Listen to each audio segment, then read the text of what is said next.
Okay, welcome once again. I'm Brian LaPaz, Chief of Program Services at OPSC. I have Josh Potter with me here today, Joshua, as he's otherwise known. And we have a bunch of other people here today, too, to share some information with you. Josh and I are going to be facilitating today's meeting, helping out with questions and answers. And today, we are looking forward to advancing to the topics on the 75-year-old buildings supplemental grant, the Career Technical Education Supplemental Grant. Both of those are related to Proposition 2. And then we're going to shift gears a little bit, and we have two topics that are not related to Prop 2. We're just taking advantage of having the regulations open and making some improvements. So we're going to be talking about global regulation cleanup and improvement. That's following the last time we talked about that was in March. And so we're bringing that one back. And then we're also going to be talking about second round modernization, which we talked about back in February. So starting us off today is going to be Maria Faust. She's also going to be finishing us off. So she's kind of sandwiching the presentations today. She's going to be presenting both 75-year-old buildings replacements and then bringing it home with second round modernization. For the 75-year-old buildings, we're presenting regulations again. And when we're talking about regulations today in general, not just for this item, but for all the items, I'm going to be sharing on your screen. You're going to be seeing the actual regulation text. I think last couple of times we were just kind of showing the summary, but I really wanted to see how it works to show the actual regulations. I'm hoping it might generate some more feedback. If you don't have feedback today, that's okay, but please take some time to look through our regulations. I've said it before, and I'll say it again.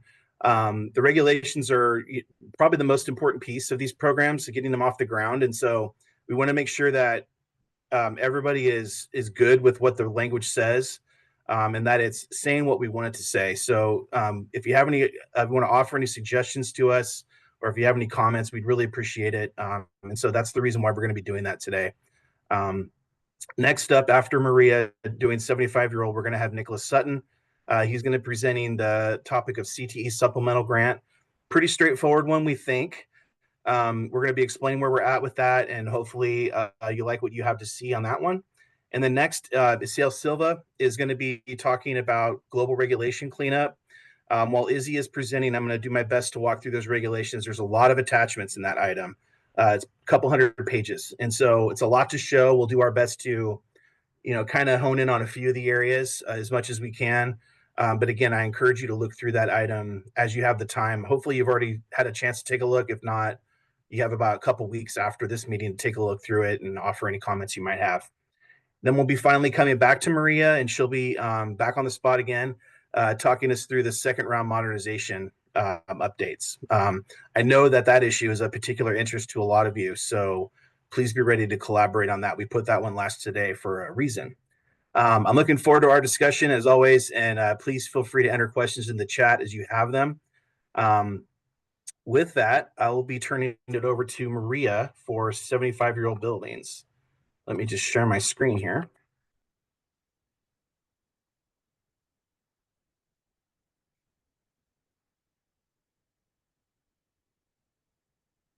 All right, hopefully everybody can see that okay.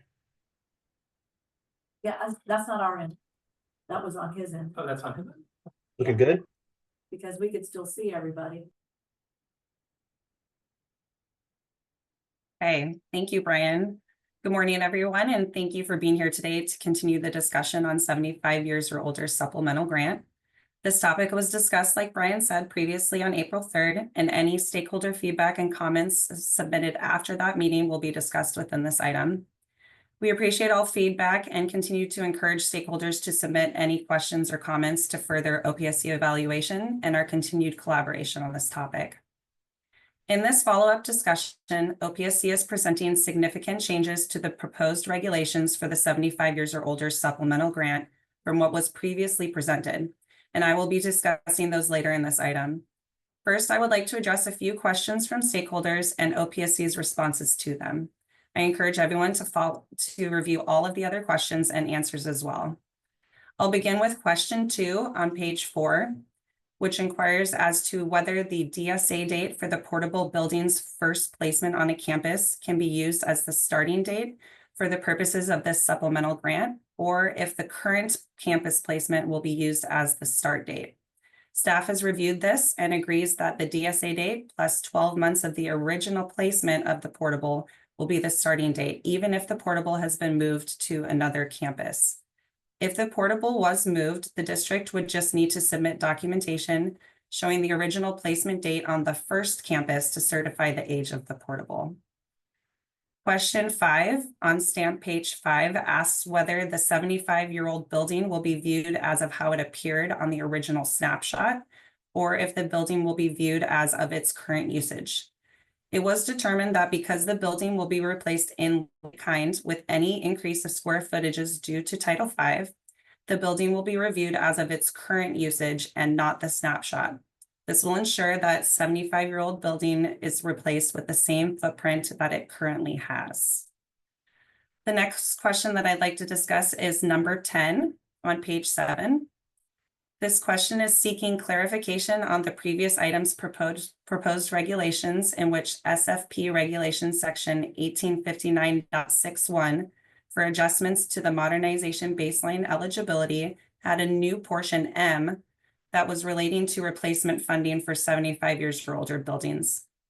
Staff has removed this portion from the proposed regulations as further discussion on the topic has resulted in this grant being viewed as a supplemental rather than a standalone grant. This grant will be funded as a subset of the site's total eligibility as requested in section 2A of the Form SAB 5004, and therefore no duplicative funding will occur. Lastly, question 11 is asking about the calculation method of funding or for funding this supplemental grant and whether the stipulations of new construction capacity will be a factor. While Education Code section 17074.265B does reference the Ed Code for the new construction program, the new statute points specifically to the grant total provided under the new construction program only. For the purposes of calculating the 75 years or older supplemental grant, staff will be using the modernization capacity calculation and multiplying that by the new construction grant amount to determine the amount of funding the replacement of the building will be eligible for. I will now be discussing the proposed regulations and regulatory amendments.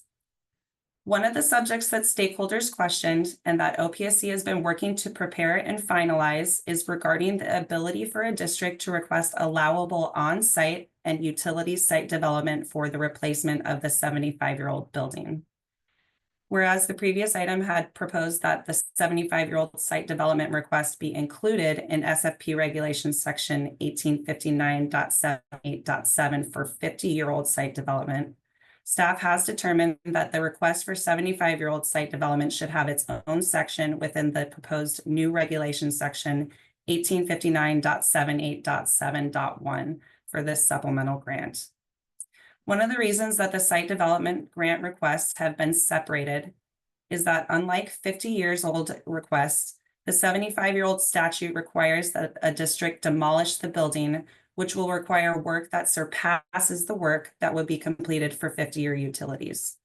Because of the additional costs that would be associated with the demolition of the building, staff is proposing that instead of the 20% cap in place for 50-year-old site development, the 75-year-old cap should be increased to 35%, which would then be multiplied by the original capacity of the building to determine the funding amount.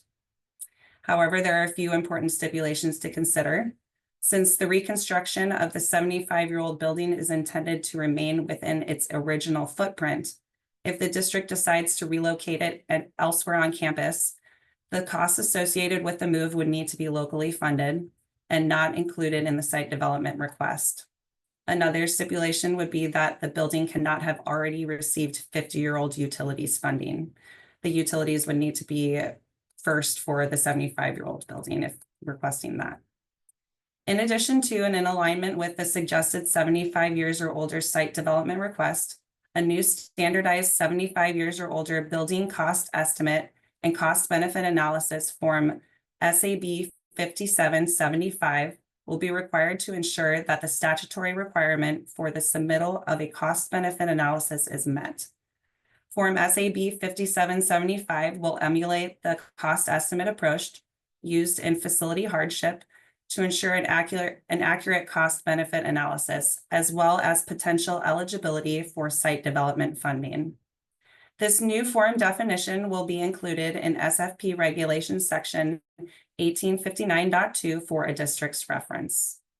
Additionally, as can be seen on the lower portion of page 10, or in the section that Brian's looking at right now, the new SFP Regulations Section 1859.78.7.1 will include specific guidelines for requesting the 75 years or older supplemental grant. For example, this proposed regulation section will define the requirements for cost-benefit analysis submittal, the calculation method for either the replacement of classrooms or square footages, the site development request conditions, as well as replacement and timeline requirements. Amendments to the Form SAB 5004, which have been adjusted since the prior item, are on, the description is on pages 11 and 12 of the item, and now include the general information and instruction section guidelines that align with changes in proposed regulations. Adjustment type M has been removed as previously discussed, and both site development and the new Form SAB 5775 are now included in those general information and instruction sections. This will conclude the discussion of this topic, and as always, we encourage stakeholder feedback so that we may continue to refine details regarding what is presented at these meetings. If anyone has a comment or a question right now, please use the raise hand feature or place the question in the chat. Thank you. Thank you, Maria. Very clear presentation. I appreciate that. Yeah, as Maria mentioned, I kind of was scrolling a little bit around through here, but it's only a couple pages. And if anybody has any questions, we're open for them now. Not seeing anything yet.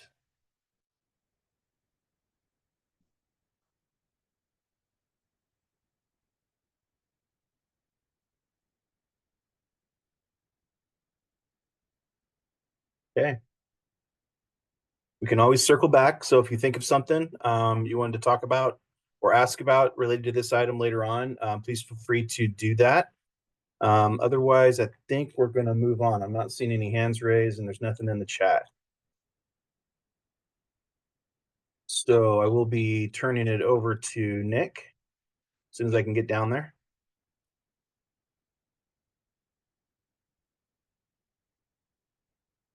I'm not sure if I might have passed it. There we go.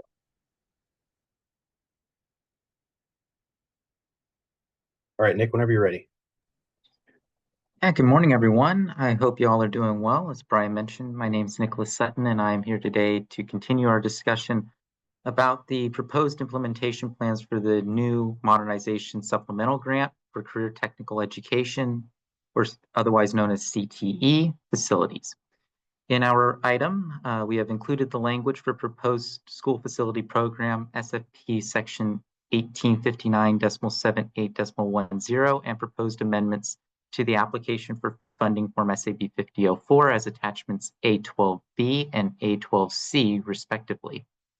Additionally, we have we have provided links to the full text and to the recordings from the initial stakeholder meetings that were held on March 13, 2025 for this topic, and attachment D of this item includes the full text of all stakeholder feedback that was received from the March 13, 2025 meeting.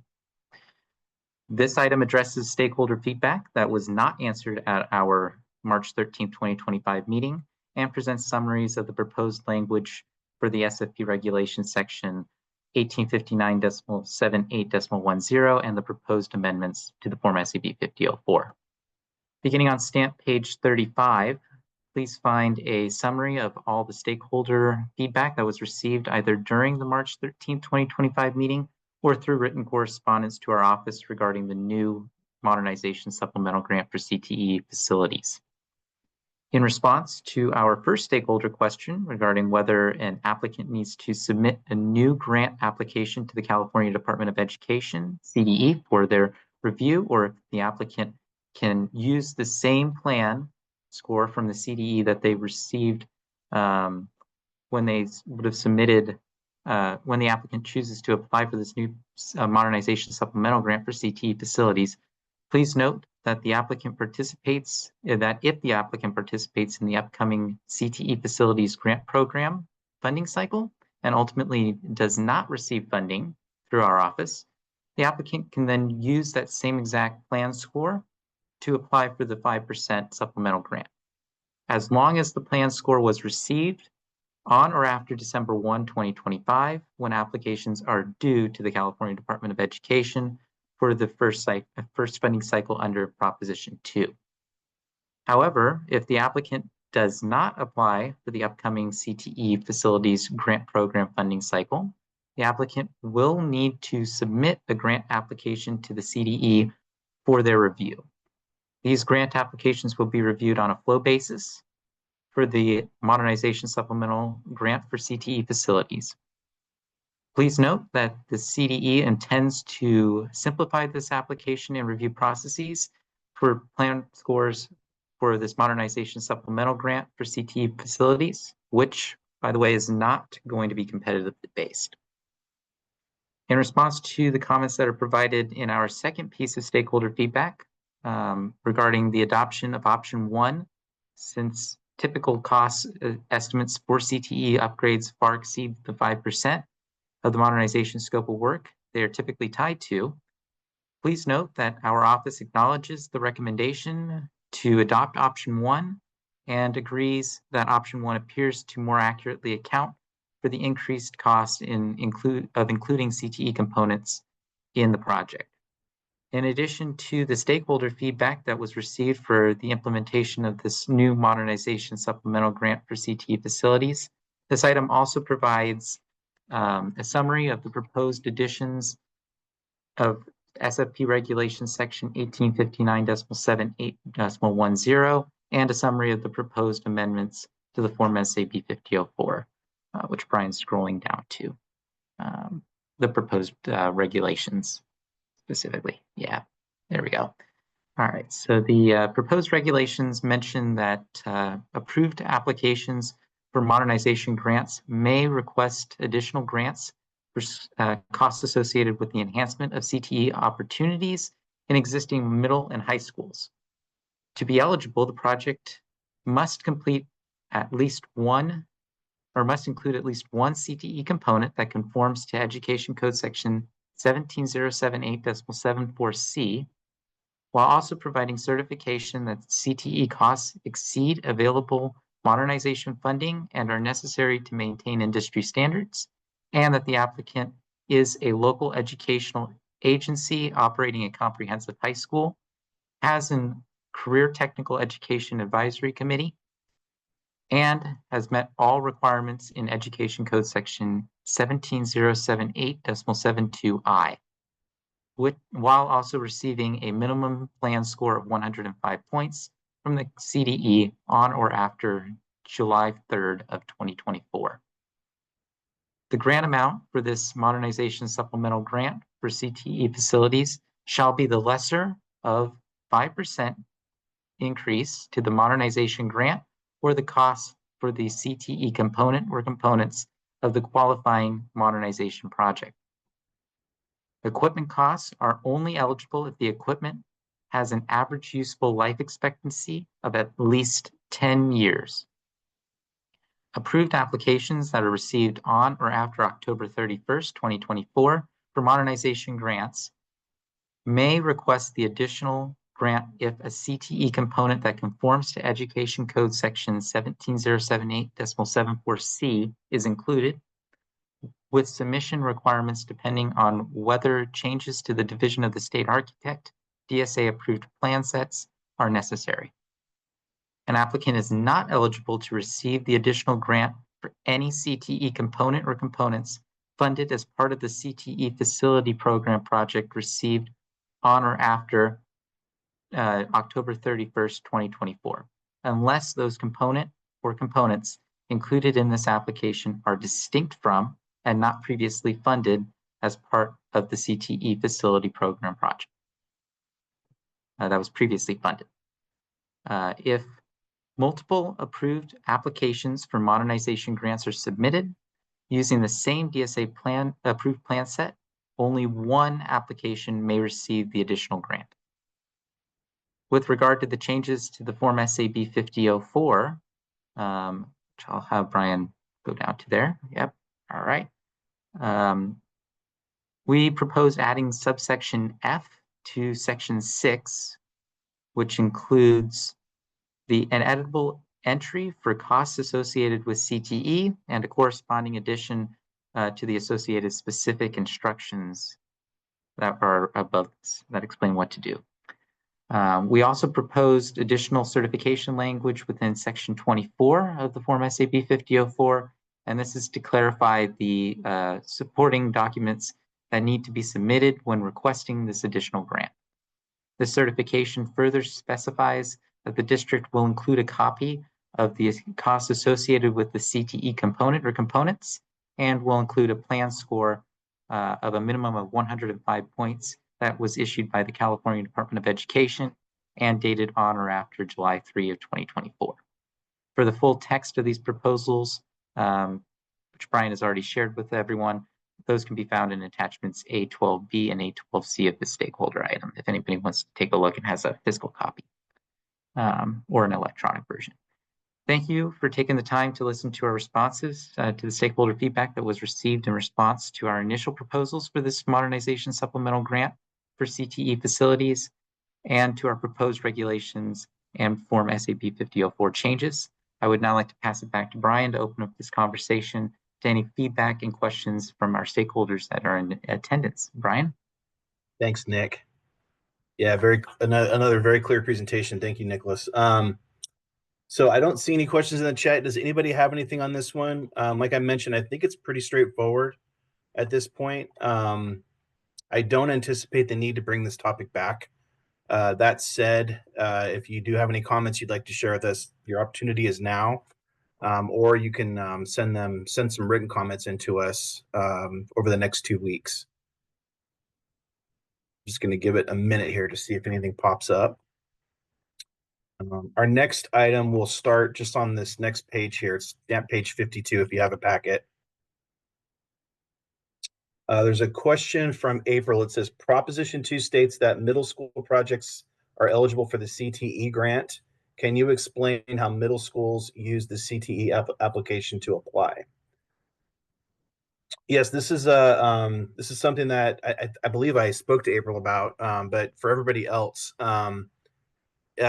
essentially, what the statutes say is that part of the requirement for qualifying for career technical education grants is that you operate a comprehensive high school.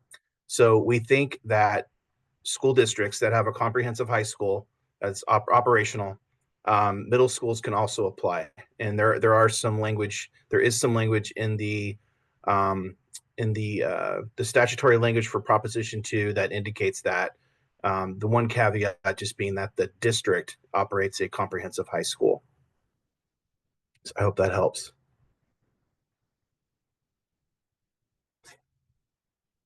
Great question, by the way. Thank you. More specifically, you would just fill out to your question about what would you do on the application.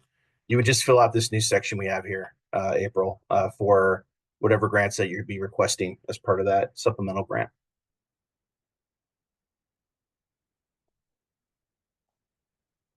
Okay, anyone else?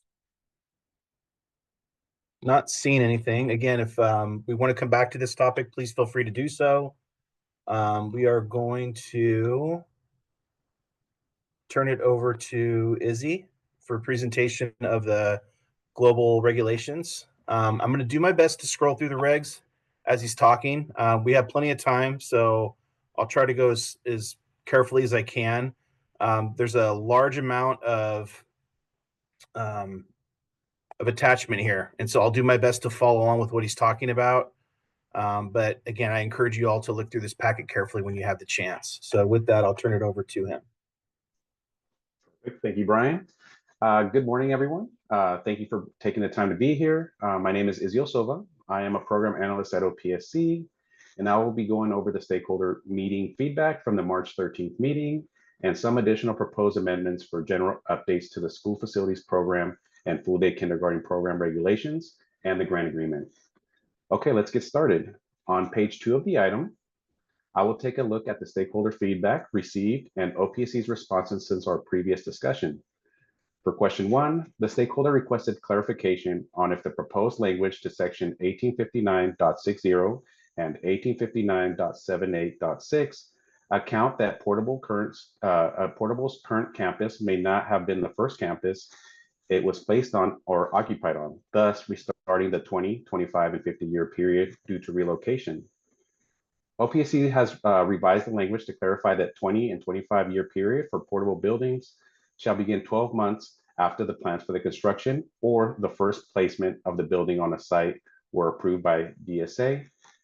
Moving on to question 2, the stakeholders requested guidance on buildings that predate DSA. What aging start date should be used to establish building's age? OPSC's response is that any facility not approved by DSA are not considered to be school buildings and cannot be determined to be at least 20 or 25-year-old, and therefore will not be included on the snapshot for modernization eligibility purposes. Moving on for question 3, the stakeholder requested that the proposed methodology for determining a building's age be applied only to establishing new modernization eligibility baselines moving forward, and that the proposed methodology only be applied to baselines that have already been established. OPSC's response is that if a stockpile date was used for establishing modernization eligibility, OPSC would request an errors and omissions form 5003 be submitted to correct the date of the building.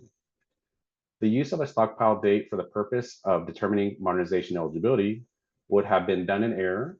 Using a stockpile date would not represent the date that the facility began housing pupils, and therefore there would be no deterioration to the building, thus no need to modernize the building.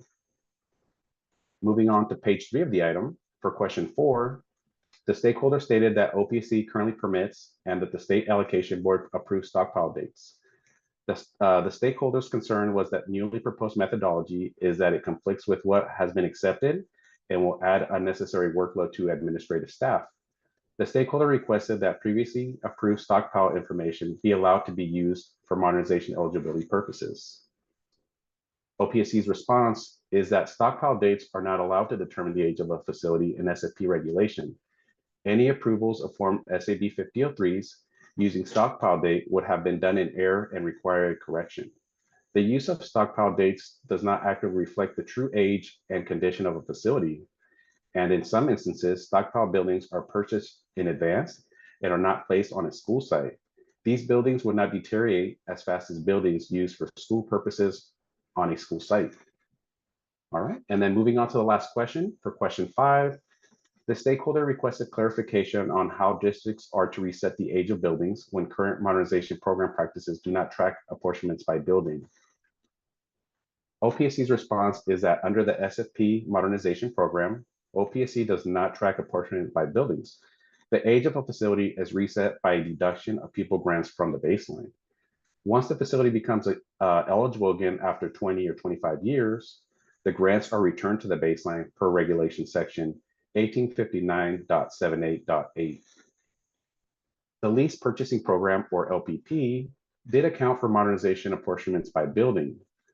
For facilities previously modernized under the LPP, the Phase C apportionment date should be used to begin the 20, 25, and 50-year period to determine the age of a facility in relation to determining SFP modernization eligibility. Okay, now we will be going over the proposed SFP regulation sections.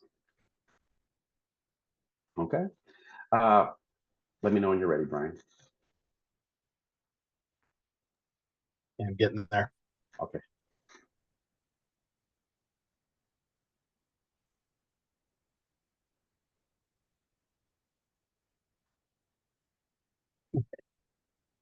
Building the drama for dramatic effect. A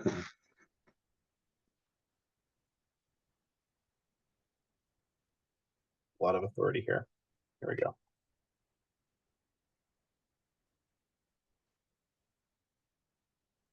All right. Perfect, thank you. Okay, so for the first proposed amendment is to 3 sections. 1859.32, adjustments to gross classroom inventory. 1859.51, adjustments to the new construction baseline eligibility. And 1859.60, calculation to determine modernization baseline eligibility. This update adds an exclusion for classrooms that were built under the FDK program. This update aligns with Education Code section 17375A5, which states that new school facilities built pursuant to this section shall now be included in the eligibility determination used for the purposes of the Leroy F. Green School Facilities Act of 1998. Okay, moving on to the next update. For the next update, the section is 1859.60, calculation to determine modernization baseline eligibility, and section 1859.78.6, modernization grant for 50-year or older permanent buildings. This update is in regards to determining the age of a facility to clarify that the 2025 50-year period shall begin 12 months after the plans for the placement of the building on the original school site were approved by DSA.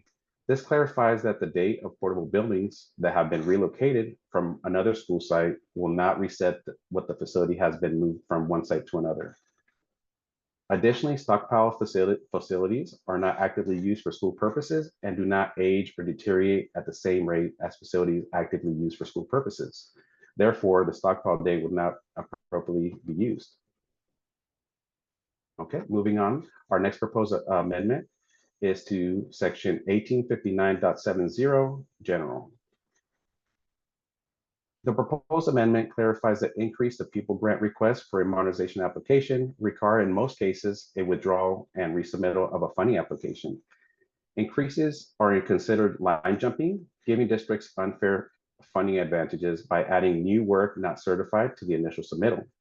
Had the school district waited until all work was California Department of CDE and DSA approved, the project would not have been processed until later in time. Assuming funding authority for the project was available, increases to pupil grant requests would increase funding, which could push additional applications further down or even off the workload list. Increases to pupil grant requests for modernization application will only be allowed in order to comply with the requirements of section 1859.79.3, which requires modernization application to request at least 52 non-severe grants or 36 severe grants or 101 K-12 grants. Lastly, for a new construction application, increases to a pupil grant request will only be allowed in instances of classroom redesignation. Okay, and then moving on to page 7.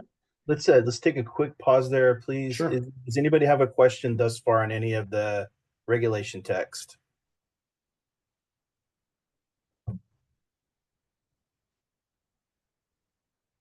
Someone asked us to slow down, and I'm not sure if it was in response to the presentation itself or when I was trying to scroll down to get to the regulations. I apologize for going down so fast. We were going through our authority section that was extremely long. But does anybody have a question on the actual regulation text that we have on screen or one of the ones above?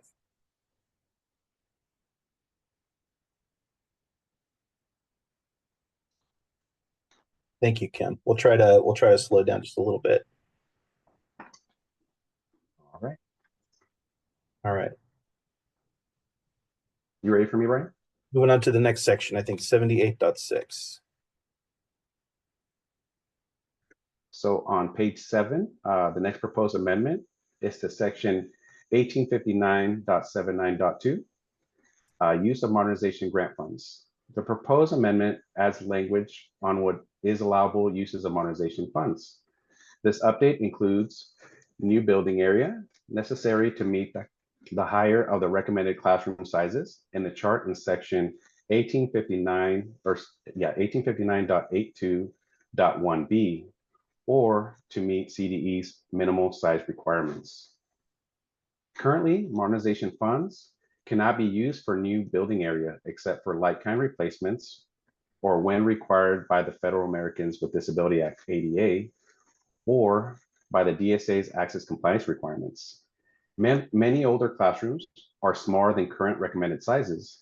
The way regulation is currently written, districts must prorate the expanded square footage as ineligible work and potentially reduce the funding request if they are no longer able to meet the 60% commensurate requirement.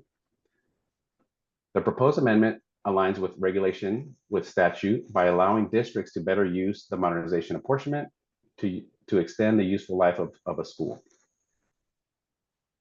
Moving on to the next proposed amendment is to section 1859.81, financial hardship. The proposed amendment adds language to clarify that an independent audit required by Education Code section 41020 for the fiscal year immediately preceding the request for financial hardship must be submitted with the submitted package. The proposed amendment ensures that districts' most up-to-date financial records are reviewed as part of the financial hardship determination. Okay, moving on to the next proposed amendment. It's to section 1859.106, program accountability expenditure audit, and an amendment to the grant agreement form. The proposed amendment is to align with Education Code section 41024 regarding audits and ineligible expenditures. Education Code section 41024 requires that expenditures be identified on a project-to-project basis. Therefore, the section is being amended to specify that a separate audit report is required for every audited project and that multiple projects cannot be combined into one audit report. The second proposed amendment is to clarify that if there is an ineligible expenditure found as part of the audit finding, the district will be required to reimburse the full amount of the item found ineligible to align with Education Code 41024 C5. And lastly, for the grant agreement form, the proposed amendments add language to clarify that a separate audit report shall be submitted for each audited project pursuant to Education Code 41024, and to remove language stating that the amount to be remitted in the event that the audit determines savings were spent on ineligible expenditures will be limited to the savings. Okay, we'll be moving on to the next proposed amendment, which is section 1859.171, use of facility. The proposed amendment clarifies that the process for identifying a qualifying successor charter school when a facility funded through the Charter School Facility Program, or CSFP, is no longer used by the original charter school. Education Code section 17078.62 details a priority list for the use of facilities funded through the CSFP. The first priority is that the original charter school retains use of the facility until no longer needed. For the second priority, the district must identify a qualifying charter school within their boundaries. And lastly, for the third priority, the district where the facility is physically located and that serves the same grade levels as the people's house in the CSFP project that funded the facility may take possession of the facility only after a successor charter school has been identified. Sorry. The proposed amendment clarifies that prior to the local district taking possession of the facility, the district must demonstrate due diligence in soliciting alternative charter schools to identify a successor charter school in the local area. The proposed amendment is also consistent with regulatory requirements of the California School Finance Authority, which jointly administers the CSFP with OPSC. Okay, we'll be moving on to page 10. The next proposed amendment is to section 1859.193, Career Technical Education Facilities Grant Determination. The proposed amendment provides language to clarify that an upgrade to an already approved equipment model would not be considered a change of scope, which currently requires a board-approved appeal.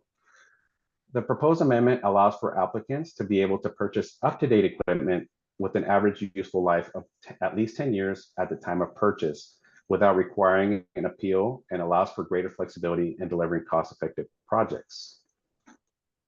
Okay, moving on to page 11. The last proposed amendment is to FDK program regulations, section 1860.20, program accountability expenditure audit. The proposed language updates the reference from CDE to OPSC to align with Education Code 41024 C5 Education Code 41024C5 enforces repayment of funds when an audit finds ineligible expenditures. Okay, that concludes the proposed amendments we have for you today. For more information, please feel free to review the cover item. The text of the proposed changes to regulation are fully detailed in the attachment to this item. And thank you all for your time with this. I'll turn it back to Brian, who will open the floor for questions. Thank you, Izzy. Yeah, that's a lot of information. Appreciate you going through that. Does anybody want us to go back to any of them or re-review any of the changes that Izzy mentioned? In the packet, where I'm at right now on your screen is the end of our just our kind of our base regulation text. What follows is the grant agreement, the full grant agreement as updated, and I think a few forms. I'm not going to go through those just because there's so much information to look through. However, if anybody wanted just to go back and review any of the regulation text, we're happy to do so. I think I'm gonna go back up to the top and walk through a little bit, or just kind of scroll through. And if anything catches your eye, please feel free to raise a hand or send something into the chat box there.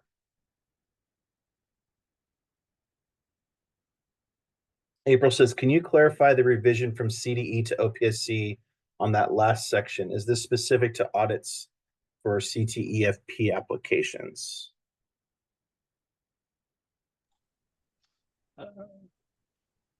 That was actually in reference to the full day kindergarten facilities grant program, or the expanded California preschool transitional kindergarten facilities grant program.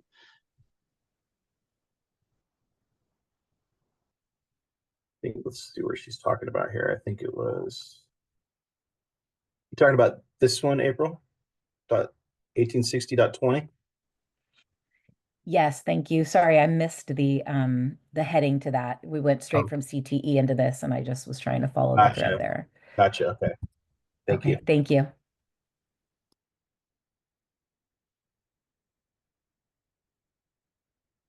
Anyone else? Again, I know this is a lot of information, you guys, and it's necessary to show all of it. However, it's hard. It's a little bit hard to go through each individual change with the amount of time that we have today. But I encourage you to look through them carefully. We're available for questions if you have them. I would be happy to walk through them with you on the phone, or a little bit more than we do in the item. I'm not seeing any other questions right now, but if anybody has any, please speak up.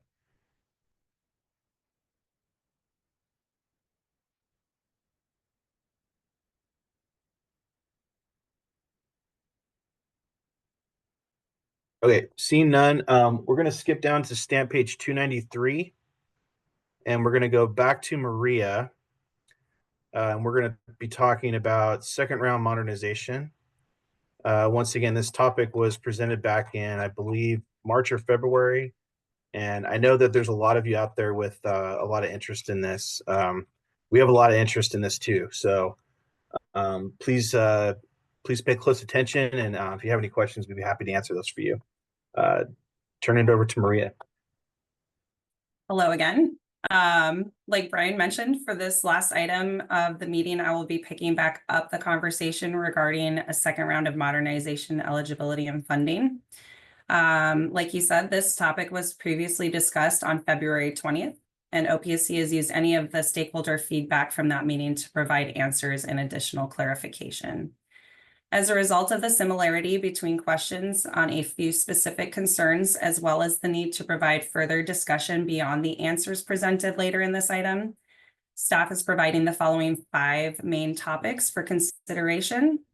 The first topic you can see is regarding how a second round of modernization will take into account projects that resulted in RCI, or reduced cost incurred, and how second round of modernization grants will play into those situations.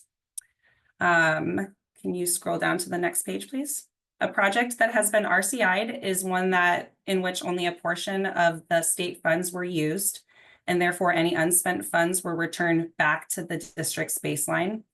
The grants that were used and not returned to the baseline would still generate second round of modernization grants, and the RCI date would then be considered the initial apportionment date. To ensure that situations like RCI are taken into account during the processing of second round, staff proposes to amend SFP Regulations Section 1859.61I so that it will include 3 new adjustments pertaining to second round of modernization eligibility. These adjustments will provide a way to follow the grants being returned and removed from the baseline due to second round.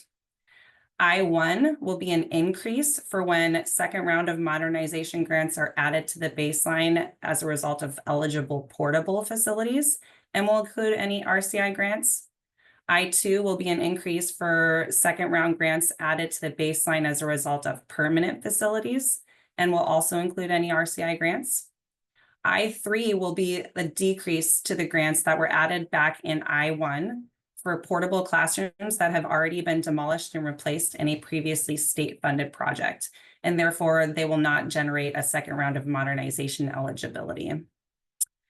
The next topic is regarding the ability for a district to increase the grant request on the Form SAB 5004 due to the availability of second round pupil grants. For a district to request an increase to the grants, there would be some limitations. For example, the project would need to include in the scope work that was considered eligible second round of modernization work per statute. The facilities would have to have been eligible at the time the funding request was received by OPSC rather than the date it is being processed. If the grant request on the application is below the minimal pupil grant request per SFP Regulations Section 1859.79.3, the district will be allowed to utilize second round modernization grants to increase to the minimal request. Okay, on page 295. Lastly, if there is an increase in grants, the architect of record would still need to certify to the 60% commensurate requirement. If the project does not meet 60% and the district wishes to maintain the increased grant request, the district would just need to withdraw the application and submit a revised scope of work that will meet the 60%. The third topic addresses the parameters for timing of the board resolution submittal that is required for modernizing a portable through better use of public resources. We've reviewed Education Code Section 17074.10F, as well as the previous implementation committee meeting notes. And there doesn't seem to be any restrictions as to when a district must have the local board meeting discussion for better use. Therefore, as long as a district submits board minutes where the better use of public resources to modernize the portable classroom was discussed and agreed upon, there are no restrictions as to the timing of the board meeting. But rather the district would just need to submit meeting minutes during the processing of the application. The fourth topic is regarding how grants will be returned depending on the classification of the portable space eligible. If the district chose option B, square footages on the Form SAB 5003 during the initial apportionment, then any portable non-classroom space will still generate second round eligibility, and those grants can be used for any eligible modernization work on the site. This is similar to how second round permanent grants can be utilized. However, if this factor is not relating to portable classroom space, as the statute dictates that eligibility for those grants must be generated through replacement of the classroom or better use. Lastly, second round of modernization will be consistent with other projects that include the demolition and replacement of facilities within the modernization program. Facilities that are demolished and replaced that are eligible for second round will not be redated to the construction date. Rather, the original snapshot will still be used for both building classification and for the age of the building. If a portable classroom is replaced with a permanent classroom, then that classroom will still generate second round eligibility every 20 years as its original classification on the snapshot was a portable. On page 296, let's go there. In addition to the topics I just discussed, any questions asked as a result of the previous meeting are listed with OPSC's responses on pages 296 through 302 for your consideration. I will be discussing several of the questions, but again, please review all of them and submit any feedback you have on them. I'll start with question 2, which asks what steps there are for requesting second round grants. The Form SAB 5004 actually already has a section for second round requests, and it's on page 9 in section 24 of the form. Staff is also providing a flow chart for the timing of second round eligibility and the process of requesting a second round of funding. And this is on page 303, which I will touch on later. Question 10 seeks clarification on projects that have already occurred where the portable classroom that is eligible for a second round of modernization has already been demolished and replaced in non-classroom usage. Additionally, the question asks that OPSC allow for this situation to be considered a better use of public resources, and if it is allowed, any prior application that was returned due to this type of work should be reinstated. OPSC has reevaluated this issue, and because Education Code section 17074.10F specifically indicates that the school district shall use the modernization funds to replace the portable classroom and to certify that the existing eligible portable classroom will be removed from any classroom use. Staff interprets this to indicate that the portable classroom must be replaced with classroom space. Question 14 is asking what happens if the work done on the portable classroom was in a locally funded project. In this circumstance, the district may submit an application for reimbursement if the OPSC receive date is on or after the date that the portables became eligible for second round. If the receive date is before they became eligible, the district would need to withdraw and resubmit to be reimbursed. Lastly, question 16 asks for clarification on what type of classroom the portable needs to be replaced with, either permanent or portable. As the previous item had said that portable classrooms would need to be replaced with permanent classrooms. We've reevaluated this topic, and a portable classroom may be replaced with either a permanent or portable classroom to comply with Education Code. To page 303, as mentioned earlier in this item, the following flow chart shows the process by which a district can determine eligibility for a second round. It begins with the site construction and then moves to the SFP modernization establishment. The district can then request funding on application number 1 using the grants eligible from the preceding Form SAB 5003. Once the initial funding is apportioned, that date is the starting point for second round of mod. The district would then use that date to determine if the facility has progressed 20 or 25 years past the initial apportionment. The district can then request second round grants as determined and returned as a result of what was eligible during the initial apportionment and request those grants on application number 2. A calculation will then be used to determine how many grants are eligible to be returned and used on application number 2. Once the apportionment occurs, any unused second round eligibility can remain on the baseline until the district is ready to request it in a future application. This process will continue every 20 to 25 years past each apportionment. That concludes this discussion, and we appreciate everyone who is able to attend this meeting, as well as all of the stakeholders who have been active in providing feedback on this topic. If you have any questions, you can ask them now, or if you have any other feedback after this meeting, just please submit it to our office by close of business on Friday, May 23rd. Thank you. Thank you, Maria. Yeah, we've gotten quite a ways on this item. Really impressed with the work that's been done on this, and we hope that everybody is clear on how this works now. We've been handling these pretty well. I mean, for the most part, this the main part of these rules apply to portable buildings. There is some impact to permanent buildings too, but it's a little bit more straightforward than the portable buildings. So looking forward to any kind of questions you might have on these. Patricia has a question. It looks like going back to 75-year-old buildings. Before we take that, is there anyone that has any questions on this item?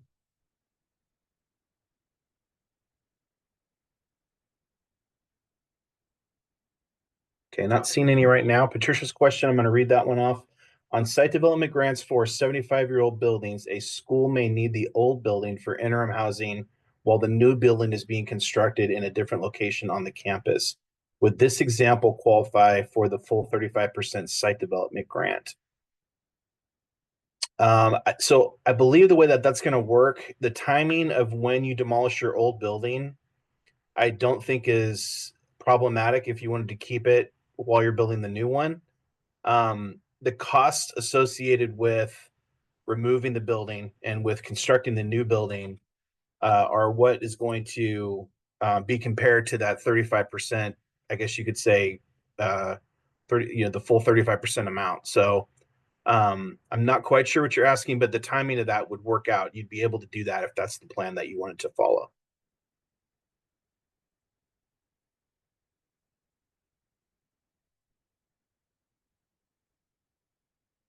Anybody else with any questions on this item or any of the past items?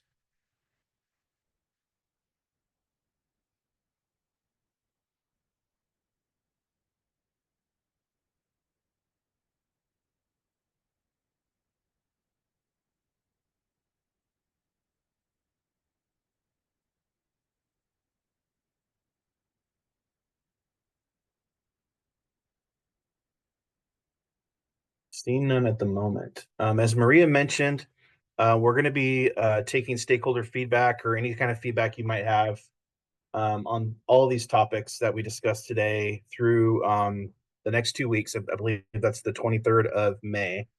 And the reason that we request them within 2 weeks is so that we can turn those around and include them in the next iteration of any of these items. Some of these may or may not be coming back depending on the feedback we get.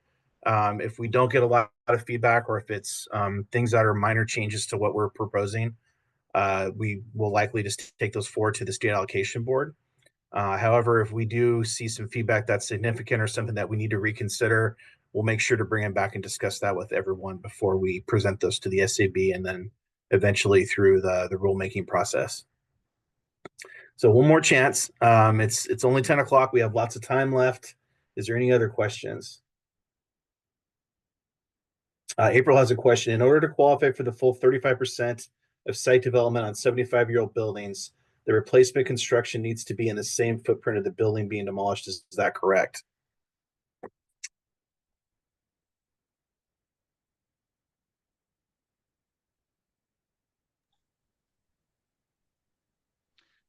Thank you for bringing that up, April. We are looking back at the notes on that one. So we would actually provide that full kind of context response as we continue to bring this one forward. There was a couple of considerations that came up, including the need for potentially interim housing in the existing facility that had not been contemplated. So again, I thank you and Patricia for bringing those up.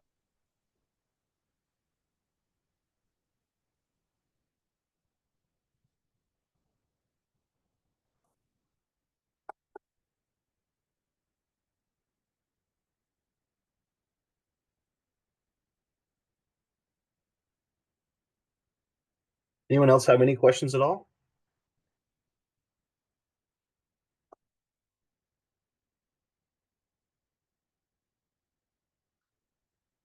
We thought we might want to mention that if you wanted to keep existing facilities for interim housing, you can, but you should have those buildings removed by the notice of completion of the project. Hope that clarifies a little bit there.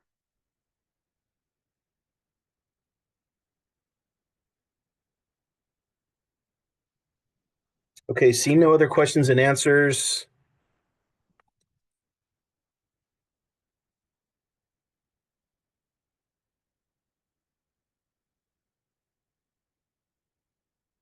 Thank you all for being here today.